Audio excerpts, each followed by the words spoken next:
pagi kita berpuasa, pada stressing tertentu, nutrisi selama 14 jam, ada yang 18 jam, itu akan menghidupkan mesin otofagi. Artinya energi yang ada di sekitar sel itu digunakan karena ada 14 jam tidak tidak terhubung oleh asupan. Ini suatu rahmat tersendiri, Prof. Imam dan para senior lainnya. Insan yang penuh takwa itu tadi disebutkan. Ternyata kalau kita runut ada blueprint yang mulai dari zigot, pertemuan sperma dan ovum, kemudian berlanjut ke infan, lalu kemudian bayi, tumbuh, dewasa, remaja, dewasa, matur, dan geriatri. Itu adalah suatu timeline-nya. Tentunya blueprint-nya itu dari awal adalah diwajibkan untuk hablum minallah dan hablum minas nas. Artinya itu 2 in 1. Ada suatu kewajiban-kewajiban bagaimana kita ini menjalankan akidah, menjalankan ibadah, serta menjalankan muamalah. Aspek fisik penuh keajaiban dalam konteks sehat. Sadari bahwa tubuh kita terdiri dari sel, membentuk suatu organ, membentuk suatu sistem, terus kemudian tubuh personal yang tadi disebutkan hablum minallah dan hablum minan nas.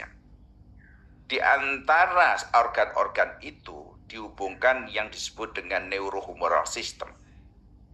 Di balik neurohumoral system ada yang tidak terlihat, yaitu psikoperspektifnya, yang semuanya itu terintegritas dalam menuju manusia yang bertakwa, yang tentunya kita impikan hingga husnul khotimah. Amin ya rabbal alamin. Di sisi kanan kita gambarkan salah satu keajaiban dari yang tidak terhingga keajaiban di dalam tubuh kita adalah ini adalah suatu enzim, di mana enzim posisinya itu ketika pada kedudukan naturalnya ketemu dengan substratnya, kemudian akan berproses hingga kita ini menjadi suatu tubuh yang sangat sehat walafiat sebagaimana yang kita inginkan sebagai khalifah Allah. Adalah keajaiban ini yang harus kita selalu syukuri. Dan dasar kita untuk setiap detik bersyukur, beristighfar. Kemudian kita itu bermuamalah. Di balik itu juga ada yang namanya keajaiban sistem imun. Sangat kompleks sekali dalam menjaga tubuh kita. Kita ibaratkan ada 2 tangan yang saling bertepuk. Namun ketika salah satu tangan kita sakit karena suatu radang, maka tidak akan bisa bertepuk dengan bagus. Ini kita umpamakan dalam sistem imun kita. Nah, ketika itu sehat walafiat, sebagaimana yang saat ini posisi kita, yang harus selalu kita syukuri dalam kaitan untuk selalu menuju takwa kepada Allah. Kita gambarkan sistem imun itu adalah suatu payung. Yang sisi kiri itu adalah payung yang 100% sehat, intak. Tetapi manakala yang di tengah itu ada bocor, maka tubuh kita menjadi tidak imbang. Konsekuensinya tidak bisa beradaptasi dengan lingkungan alam, yang akhirnya akan menjadi sakit dengan berbagai variasi komplikasinya. Sistem imun dan kapiler dan jaringan kita gambarkan. Ini ketika kita bisa membayangkan. Saya mohon maaf untuk mencontohkan.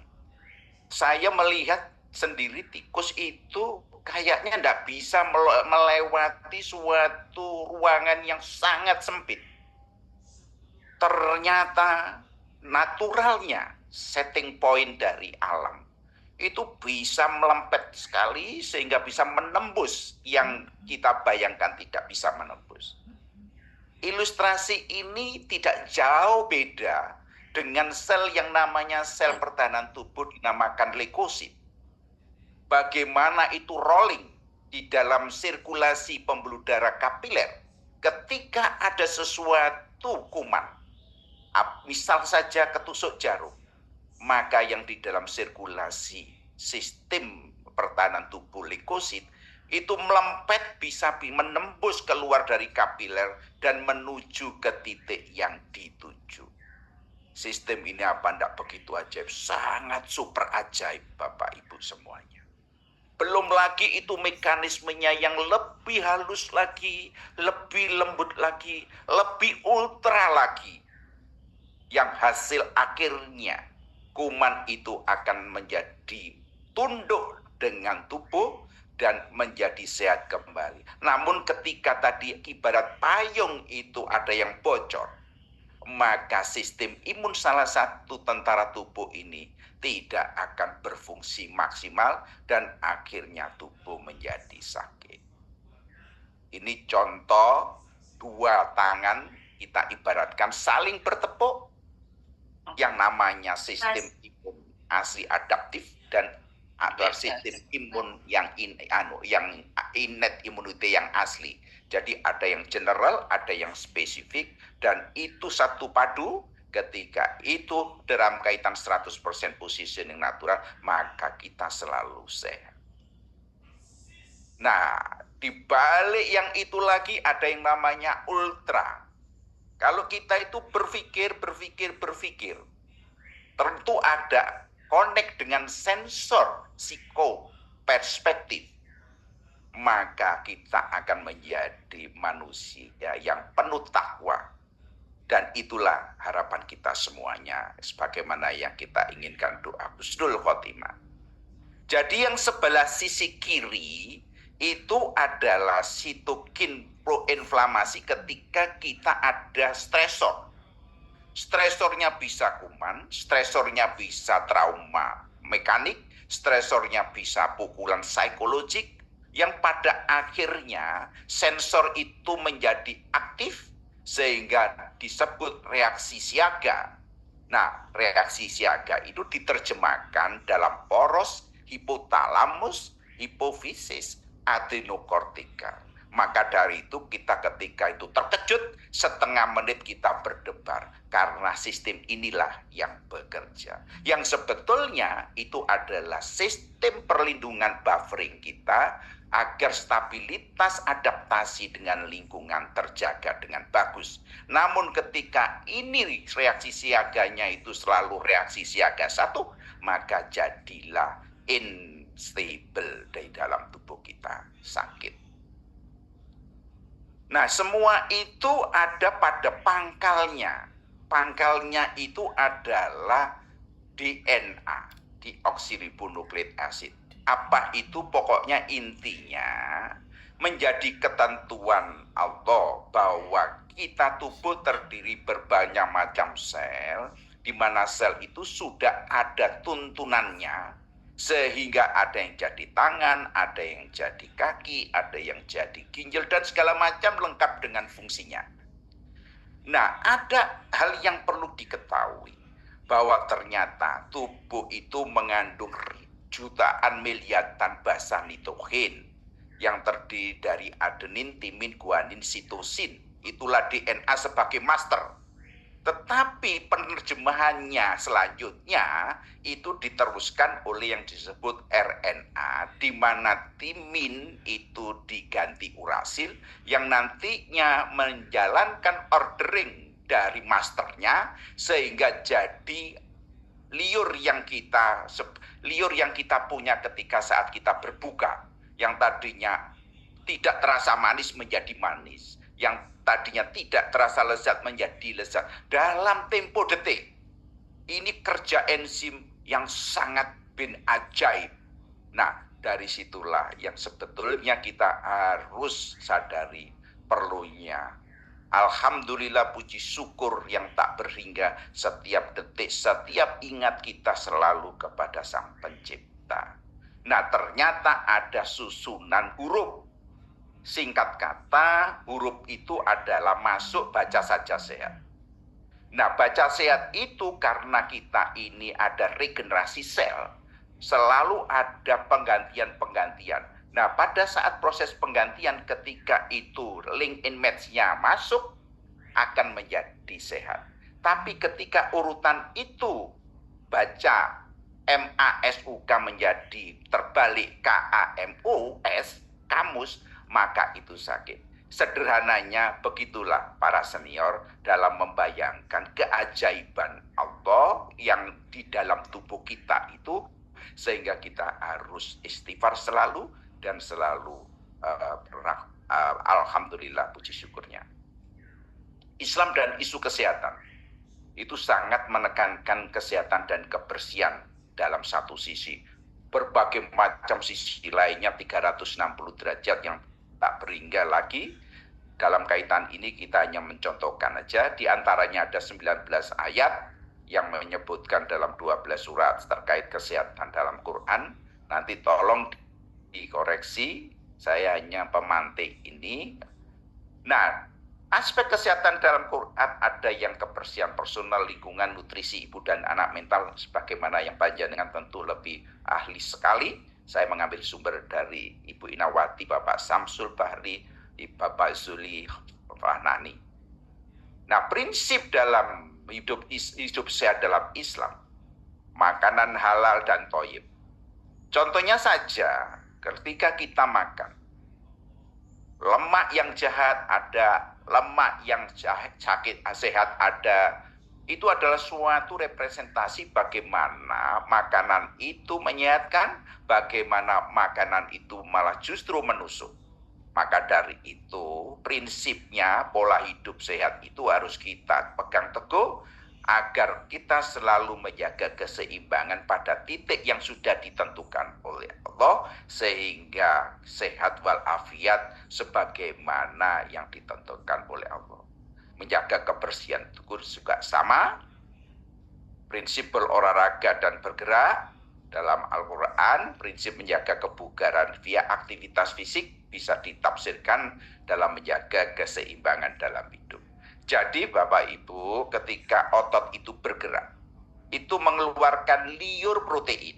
Proteinnya itu adalah protein sehat, yang mana itu akan disebar ke seluruh tubuh, termasuk yang ada aksis hipotalamus, hipofise, sehingga kita selalu segar jasmani, segar jiwa kita. Sehingga 2-in-1 ini menjadi hal yang harus kita miliki dalam rangka untuk menjalankan akidah, ibadah, serta muamalah. Termasuk aspek tidur yang sangat cukup diperlukan. Prinsip pola hidup sehat dalam Islam, hidup seimbang, menjaga keseimbangan, sistem keseimbangan fisik, sistem keseimbangan psikologik, sistem keseimbangan sosial, dan tentunya updating intelektual dalam rangka improving untuk berdharma kepada sesama yang membutuhkan pertolongan kita. Demikian juga stres dan berpikir positif, ikut mendorong selalu bersyukur, berbaik sangka kepada Sang Pencipta, yang sebetulnya ketika ini connect dengan yang ada di ultra thinking intuitif kita, maka stres yang tadinya berat menjadi berkurang. Itu oleh karena rahmat-Nya. Jadi untuk mendapatkan rahmat dalam my life journey, itu sesungguhnya adalah kita happy, kita bahagia. Berarti sistem hipotalamus hipofise kita itu nyambung dengan adanya organ-organ yang saling berintegrasi dalam tubuh kita. Ini contohnya tadi ketika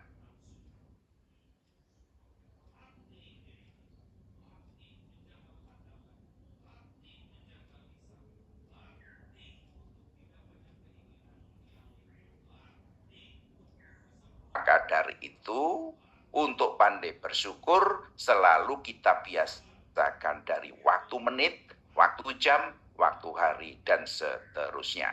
Karena sebetulnya apa yang ada kita lihat secara fisik, dan di balik fisik ada sesuatu yang memang ada, itu saling connect.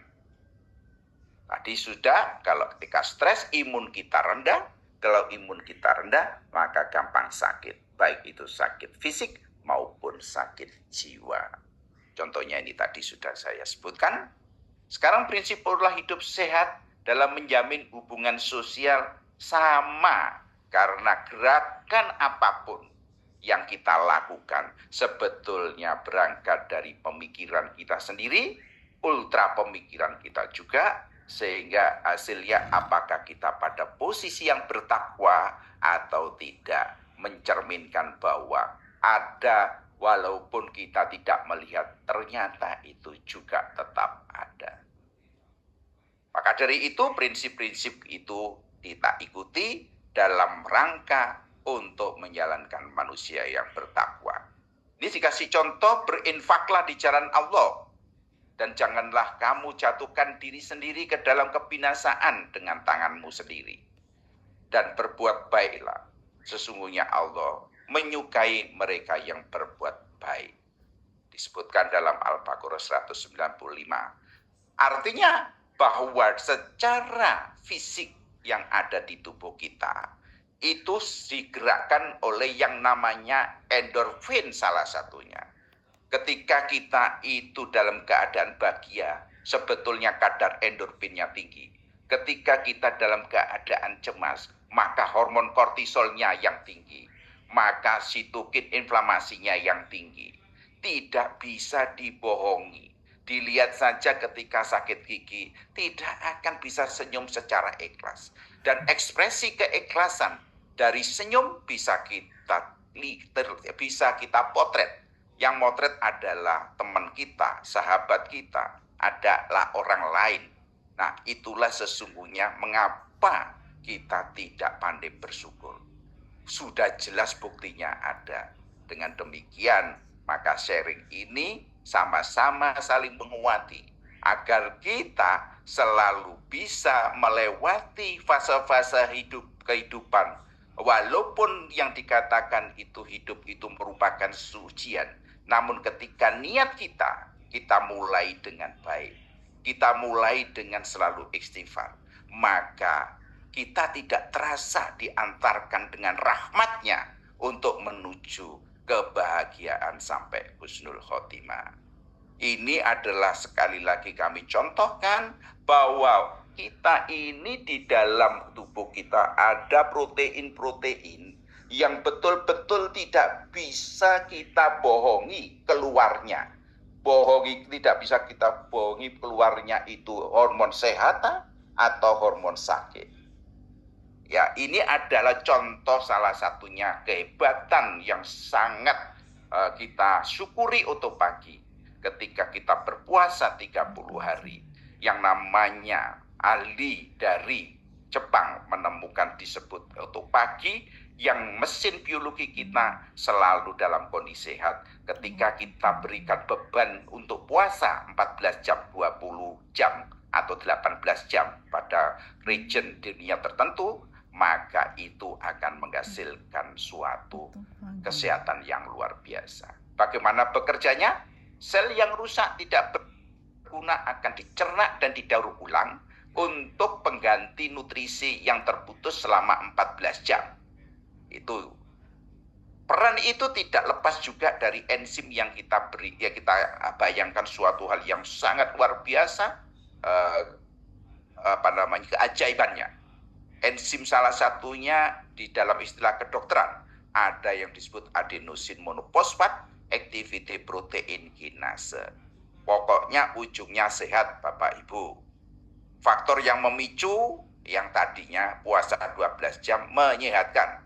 Jadi tuntunan-tuntunan kita percayai yang tadinya itu 1000 tahun yang lalu tidak bisa menjelaskan secara ilmiah.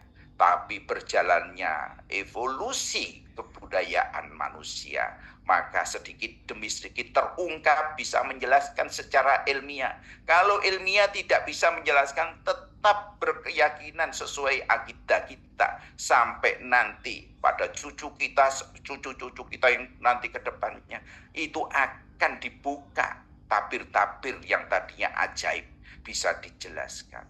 Maka dari itu, bersyukur kita ini bisa melihat suatu jawaban-jawaban ilmiah yang sekarang ini tidak terjawab, tetap berkeyakinan itu yang terbaik, karena itulah yang diciptakan oleh Allah. Untuk pagi, selama bulan Ramadan bisa menurunkan kadar insulin dan sebagainya. Pada intinya Bapak Ibu, ini berpesan puasa Ramadan bukan hanya ibadah spiritual saja, tetapi lebih dari itu, 360 derajat memberikan manfaat kesehatan luar biasa. Alhamdulillah. Contoh tadi kami sebut untuk pagi, mari jalani puasa dengan ikhlas, penuh kesadaran untuk kesehatan yang lebih baik. Amin, amin ya robbal alamin. Terima kasih para senior, dan mohon maaf apabila ada kata atau tindak tanduk yang kurang berkenan. Assalamualaikum warahmatullahi wabarakatuh.